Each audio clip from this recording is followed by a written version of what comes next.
SIP లేదా lump sum వీటిలో దేని ద్వారా మ్యూచువల్ ఫండ్స్ ఇన్వెస్ట్ చేయాలి? ఇది ఎప్పుడు కొత్త పెట్టుబడిదారులను గందరగోళానికి గురిచేస్తుంది. మొదటి క్వశ్చన్ ఏంటంటే, మనం మ్యూచువల్ ఫండ్స్లో ఎందుకు పెట్టుబడి పెట్టాలి? దీనికి సమాధానం ఏంటంటే, మనం ఎక్కువ రాబడి సంపాదించడానికి పెట్టుబడి పెట్టాలి. బ్యాంక్ డిపాజిట్లతో పోలిస్తే మ్యూచువల్ ఫండ్స్ అధిక రాబడిస్తాయి. మ్యూచువల్ ఫండ్స్లో ఎస్ఐపి ద్వారా పెట్టుబడి పెట్టాలా లేదా ఒకేసారి కొంత మొత్తం పెట్టుబడి పెట్టాలా అనేది నెక్స్ట్ క్వశ్చన్. అయితే దీనికి ముందు రెండింటి మధ్య తేడా, వాటి ప్రయోజనాలను అర్థం చేసుకుందాం. ఎస్ఐపి అంటే సిస్టమాటిక్ ఇన్వెస్ట్మెంట్ ప్లాన్. మ్యూచువల్ ఫండ్స్లో ప్రతి నెల, ప్రతి 3 నెలలకో లేదా ప్రతి 6 నెలలకో వాయిదాల్లో పెట్టుబడి పెట్టొచ్చు. లంసన్లో అయితే ఒకేసారి గణనీయమైన మొత్తంలో పెట్టుబడి పెట్టాలి.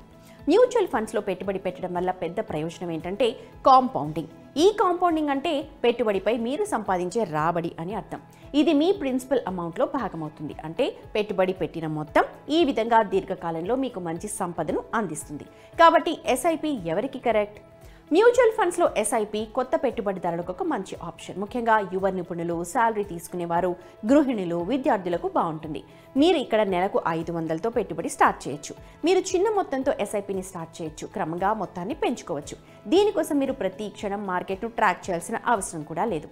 ఈక్విటీ మార్కెట్ హెచ్చుతగ్గుల కోసం భయపడే వారికి ఎస్ఐపి సరైన ఆప్షన్. ఇక్కడ మీరు స్థిరమైన మొత్తాన్ని క్రమం తప్పకుండా పెట్టుబడి పెట్టండి.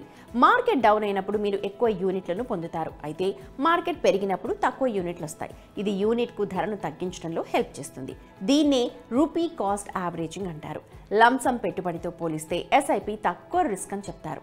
ఎస్ఐపి మీకు పదవీ విరమణ ప్రణాళిక, పిల్లల విద్య, ఇళ్లు కొనుగోలు లాంటి దీర్ఘకాలిక ఆర్థిక లక్ష్యాల కోసం చాలా బాగా ఉపయోగపడుతుంది.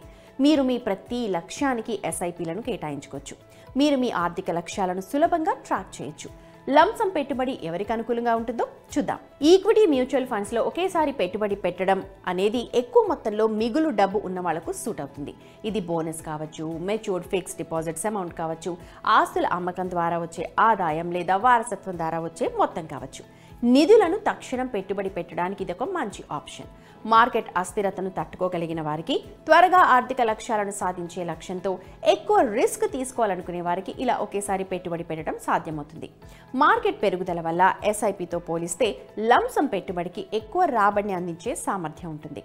అయితే మీకు సరైన సమయంలో మ్యూచువల్ ఫండ్స్లోకి ప్రవేశించినప్పుడు మాత్రమే ఇది సాధ్యమవుతుంది. మీరు మార్కెట్ బాగా డౌన్ అయినప్పుడు ఈక్విటీలో పెద్ద మొత్తంలో పెట్టుబడి పెడితేనే ఇది వర్కౌట్ అవుతుంది. ఆ తర్వాత మార్కెట్ బాగా పనిచేస్తే మీరు తక్కువ వ్యవధిలో పెద్ద మొత్తంలో రాబడిని పొందొచ్చు. మొత్తంగా చూస్తే ఈక్విటీ మార్కెట్ హెచ్చు తగ్గులతో ఉంటుంది. మార్కెట్ టైమింగ్ చాలా కష్టం. అనుభవజ్ఞులైన వాళ్ళు మాత్రమే మార్కెట్ దిశను అంచనా వేయగలరు. అధిక రాబడి కోసం కావాలనుకుంటే అధిక రిస్క్ ఉంటుంది. ఇది ద్రవ్య నష్టాన్ని కూడా కలిగిస్తుంది. ఎస్ఐపి, లంసమ్ పెట్టుబడులు రెండిట్లో దేని ప్రయోజనాలు దానికే ఉంటాయి. ఇది పెట్టుబడి మొత్తం, రిస్క్ తీసుకునే శక్తి, పెట్టుబడి వ్యవధి మీ ఆర్థిక లక్ష్యాలపై ఆధారపడి ఉంటుంది. మీరు మార్కెట్ హెచ్చుతగ్గుల వల్ల ప్రయోజనాన్ని పొందాలనుకుంటే, మీ వద్ద పెద్ద మొత్తంలో డబ్బు ఉంటే అప్పుడు లంసమ్లో పెట్టుబడి పెట్టడం మంచి ఆప్షన్. మీరు రిస్క్ తీసుకోవడానికి భయపడితే లేదా పెట్టుబడి కోసం మీ వద్ద పెద్ద మొత్తంలో డబ్బు లేకపోతే ఎస్ఐపి అనేది ఒక మంచి ఆప్షన్. మెరుగైన రాబడి కోసం మీరు క్రమం తప్పకుండా ఎస్ఐపి ద్వారా పెట్టుబడి పెట్టే ఆప్షన్ని ఎంచుకోవచ్చు. మార్కెట్ తిరోగమనం సమయంలో లంసమ్గా పెట్టుబడి పెట్టొచ్చు.